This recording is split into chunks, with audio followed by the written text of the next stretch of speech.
Nestor Cortes, is going to America's Dairyland. And this on X, this is funny, man. From Kurt Hogg, who writes, a lot of people have woken up in Las Vegas confused. Consider Nestor Cortes among them. He's in Vegas celebrating his birthday and woke up this morning to a ton of missed calls and texts and had no idea why. And I'm sure, Nestor, as we say good morning and thanks for joining us, it became pretty clear shortly thereafter.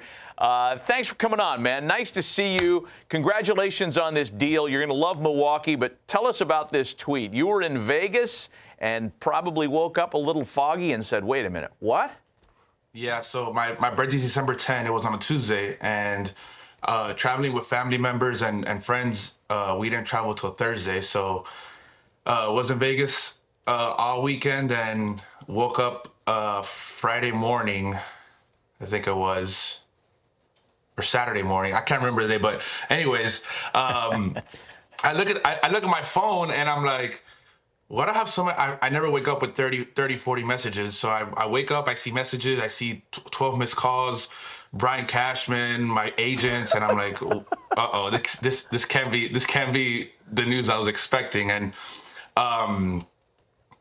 once I woke up and went on Twitter, saw obviously all the tweets, and I was traded right there and then.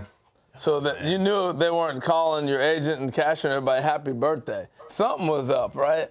Yeah, I mean, there were 2 days late if that was the case. Hey, so let me ask you, it was interesting listening to Devin's press conference with the Yankees. He said he thought it might be the Dodgers because that's what he kept hearing, that he would be going to L.A. And I'm wondering, you knew your name had to be, if they were going to go get somebody, you might be in the package. Had you heard anything prior to that you might be included in a deal? I did not hear anything.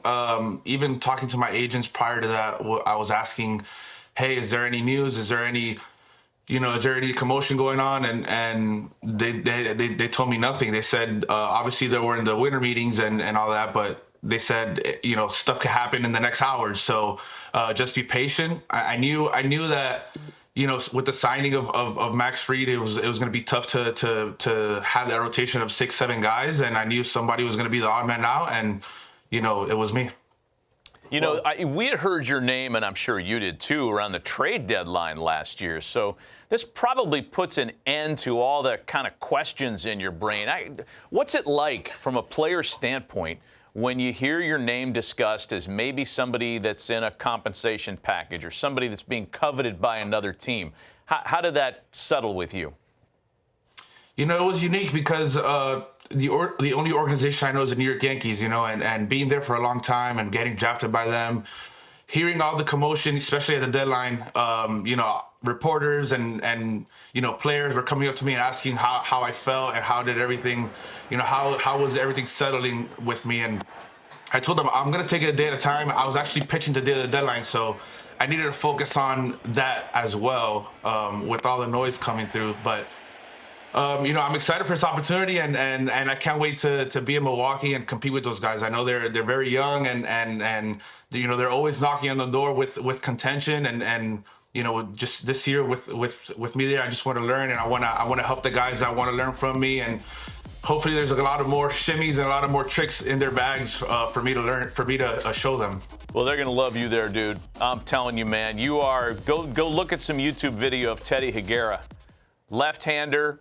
Your stature, they are going to love you in Brew City. I know it. Hey, you said shimmies because I had it written down as a question I wanted to ask you.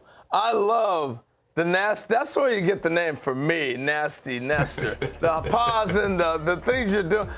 That was a balk, by the way. No, that was brilliant. That was brilliant, dude. We loved that. Man. So when did you start doing all this stuff?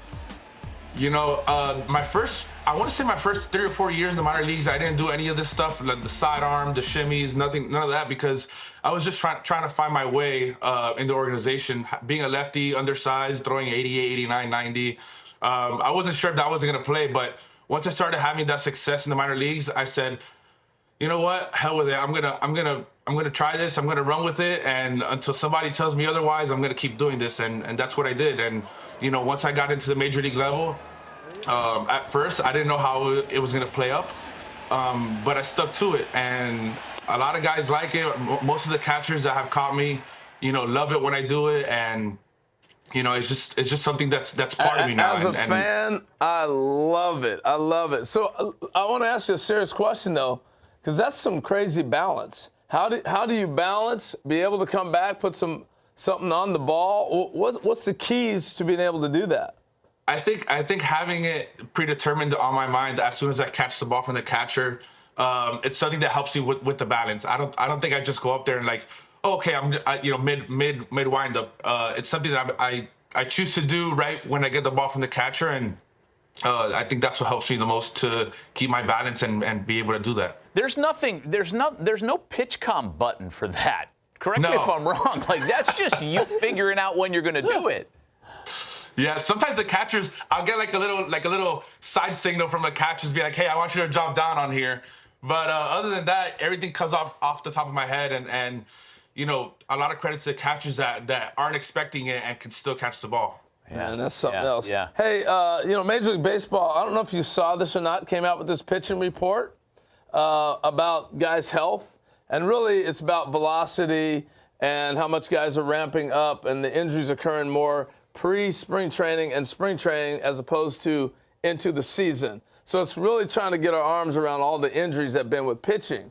And so I'm wondering your take. There's a lot of guys are stretching for velocity, and you tried for velocity as well, but you're not a guy throwing 100. But you've been able to stay healthy. So I'm curious your thoughts on what I just kind of described. I know you hadn't read the report yet, but what do you think of that? Yeah, I think it's what you said. A lot of pitchers are getting hurt pre-spring training and spring training, and even like the first week or two of the season. And I think that's the most important time, because that's when we're wrapping up. So throughout the years and throughout, luckily I've been having seasons where I'm getting to learn my body, learning to learn myself every year. I think the most important time is now, that November, December, January months where you got to ramp up as much as possible and be as game ready as possible come spring training.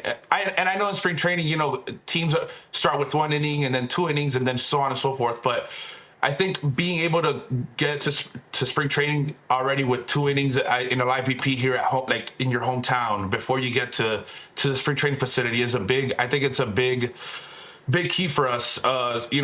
Sometimes we throw so many innings during the season that we want to take time off and we want to recuperate, but I think jumping on the wagon again after 2 or 3 weeks off after the season is the way to go. And, there's a lot of pitchers that can attest to that too. And that's exactly what I'm doing. I took about 2 to 3 weeks off, and, I'm jumping on the wagon and trying to get as ready as possible for spring training. Yeah, that was my biggest concern is when do you rest? Because you need to rest. But 2 or 3 weeks, is that enough? I think body-wise it is. I think arm just has to keep going. Arm has to keep moving, no matter if it's a football, no matter if it's weighted ball. But I think the arm needs to keep going, and I think that's the key to staying healthy for the long run. Hey Nestor, the last time we had a guest on this show from Las Vegas, or one that had just traveled home from Las Vegas, it was Pablo Sandoval in like 2012, and he had just been a judge in the Miss America contest. He still had a few pops in him. And Ken Rosenthal asked him if his wife was aware that he was judging a beauty contest, and that's when the interview ended and he hung up the phone. So I'll ask you very diplomatically, what was the level of debauchery like in Vegas celebrating your 30th birthday, and did everybody leave in one piece? Oh, yeah, everybody left in one piece.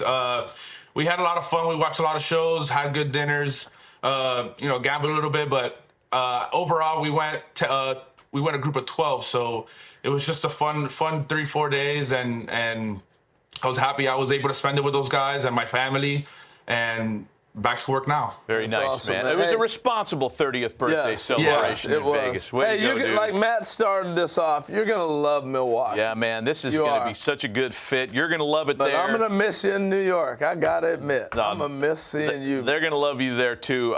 You got good people you're going to be around, and you're going to love it there. Happy holidays to you and your family, Nestor. We appreciate the visit today, man. Thank you so much, guys. I appreciate it, and likewise to you.